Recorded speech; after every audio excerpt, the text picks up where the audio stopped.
Hello everyone! So, good morning again. So, good morning sa inyo dyan, lahat sa Pilipinas. And then, dito ay tanghaling tapat na sa Saudi Arabia. Ay, hapon na nga pala, dito is alauna na. So, gagawa ako ngayong araw ng kabsa. So, ipagluto ko si sir. Kasi dapat may gathering ngayon, pero wala sila madam. Kaya ngayon, ang pagluluto ko lang ay si sir. So, isa lang siyang kakain. Kaya magluluto ako ng kalahating manok. Gagawin ko siyang kabsa para kay sir. So, ayan, mag-i-start na akong magluto. So, una ay maglalagay muna tayo ng mantika and then pag mainit na, so ilalagay na natin yung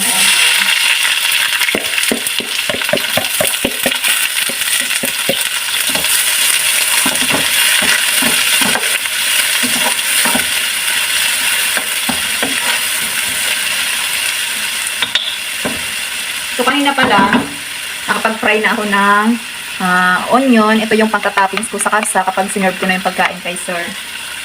So, gusto niya kasi yung may ganyan. Pero yan ay optional lang naman yan. So, hindi naman lahat ng nagluluto ng kabsa ay naglalagay ng ganyan.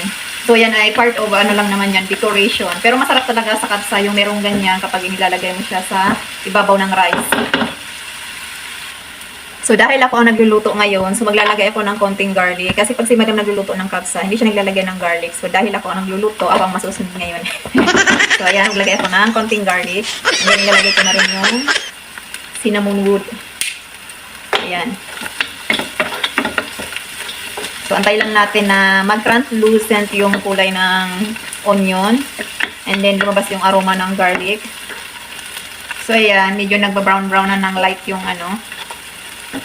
onion. And then, lumabas na yung aroma ng cinnamon wood and then yung garlic. So, ngayon naman ay ilalagay ko na yung chicken. So, half chicken lang yung lulutuin ko ngayon kasi si sir lang naman yung kakain. So, ayan.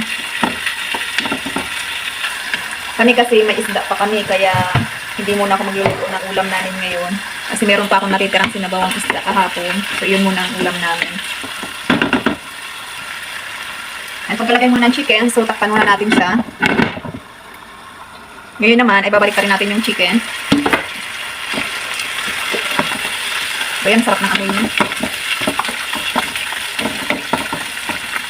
So, ngayon naman, ilagay na natin yung tomato.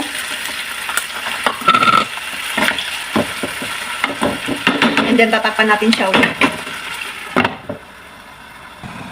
So, ngayon naman, i-check na natin siya. So, tinakpan muna natin siya ng 15 minutes. So, ayun na yung hitsura niya after ng 15 minutes. So, nag-melt na yung kamatis. And then, after nito, ilalagay na natin yung ibang sangkaps. So, maglagay na ako ng bell pepper. So, red bell pepper or green bell pepper yung ginagamit dito. So, dahil wala na ako, naubusan na. So, ayan muna yung ginamit ko, yung yellow. And then, lagay na natin yung sili. And then, yung dry lemon pala, lalagyan muna natin po ng whole.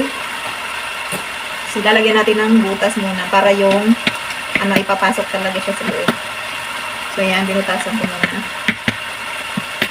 So, tinusok ko lang siya ng tinidor. So, ganyan. And then, lagay na natin dyan. So, ayan. Mix ulit natin. And dito, maglalagay na ako dito ng Maggi cubes. So, naglalagay din ako ng Maggi cubes pag ako nagluluto nito. Maglagay na rin ako ng konting masala. Masala powder and then yung kabsa powder. So, yan.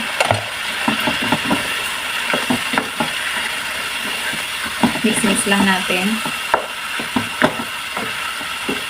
Maglalagay na rin ako ng salt.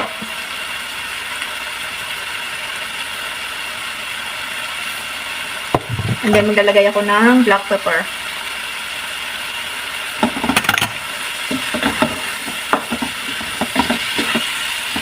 Dito sa Saudi Arabia, pag nagluluto ka dito, napakaraming mga spices, yung mga baharat na mga nilalagay nila sa pagkain nila.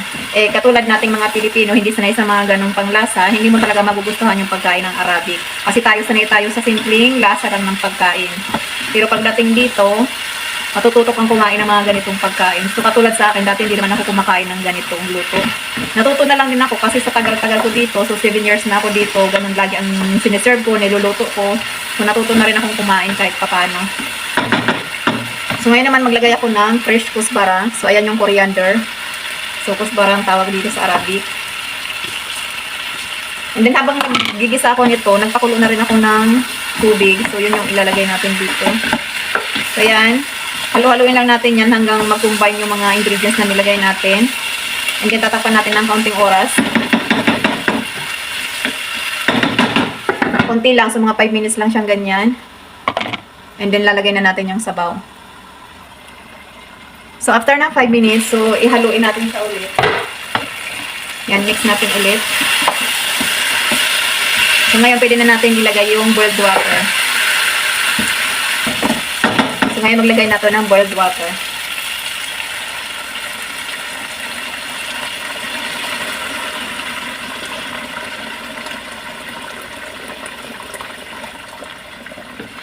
So, ganyan lang karami yung isasabaw ko dyan. Kasi nga, kunti lang yung rice na lulutuin ko. So, 1 cup lang yung rice na lulutuin ko. Kaya, antayin ko lang lumambot tong chicken. So, okay na yan. So, pakpan natin siya ulit. So, antayin lang natin siyang maluto ng mga 1 hour and a half. So, ganyan ako magluto ng kabsa. Kailangan lutong-luto yung chicken. So, yun yung gusto nila, yung malambot na malambot yung chicken. Kaya niluluto ko siya ng 1 and a half hours.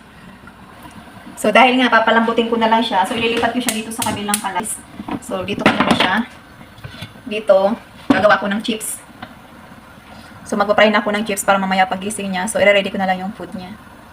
So, ito yung lulutuin ko na chips. So, ayan. I-slice ko lang yung potato and then minabad ko siya sa black pepper and then yung salt. And then tatanggalin ko na yung water. So, ngayon mainit na yung oil. So, ilalagay na natin yung chips. So, nilalagay ko siya 1 by 1 para hindi magdikit-dikit. Kasi mahirap na siyang haluin kapag magkakadikit sila.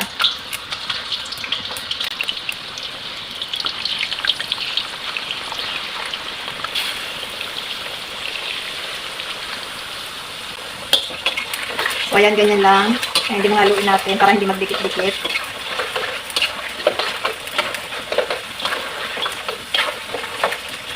So, ganyan lang yan. And then, hayaan muna natin siya na mag-golden brown.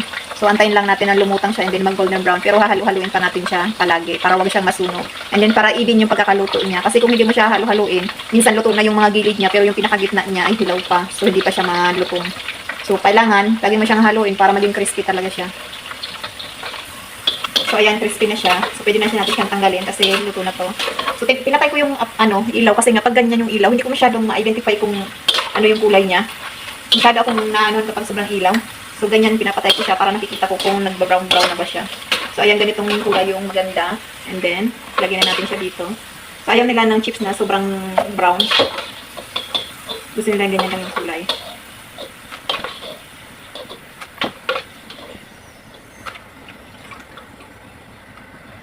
And then, ganyan-ganyan mo siya para mawala yung oil. So, kailangan mawala yung mga excess oil niya. So, ayan. Crispy na yan. Sasalang na natin yung natitira.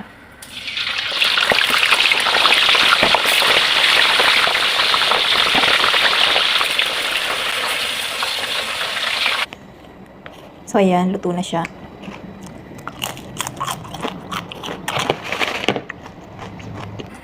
Ililipat ko nga pala ng kaldero yung kabsa kasi nga sobrang laki ng kaldero pinaglutuan ko. Eh, maliit lang naman, ay konti lang naman yung lulutuin ko eh. So, ayan, ilipat ko siya dito. Kasi nga, ang laki ng kaldero, hindi siya maluto ng maayos. Kasi nga, hindi ko siya sinabawan masyado. Ayaw kasi na mawala ng lasa yung chicken. So, ayan, dito ko siya ilipat. Bismillah. Ayan. So, mas maganda dito kasi medyo nakalibog yung chicken. Ayan.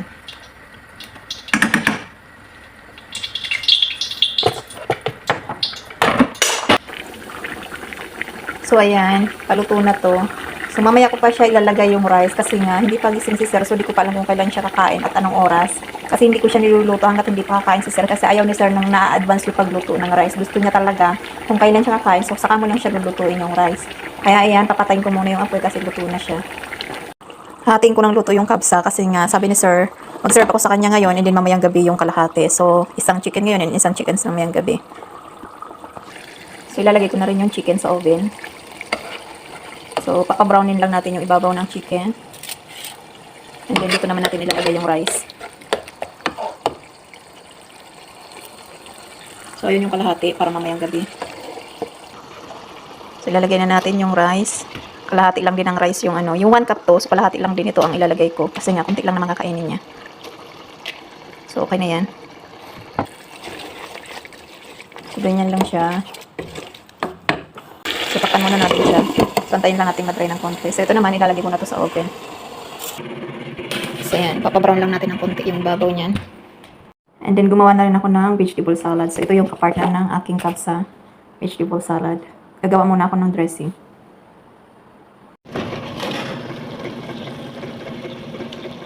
Dahil di pa luto yung rice, so ilalagay ko muna sa ibabaw yung chicken. So, antayin ko muna maluto yung rice. Luto na yan. So, isi-serve ko na siya kay sir. So, dito ko siya ilalagay para mainit siya palagi. Kasi gusto ni sir kapag siniserve yung pagkain sa kanya ay mainit na mainit talaga.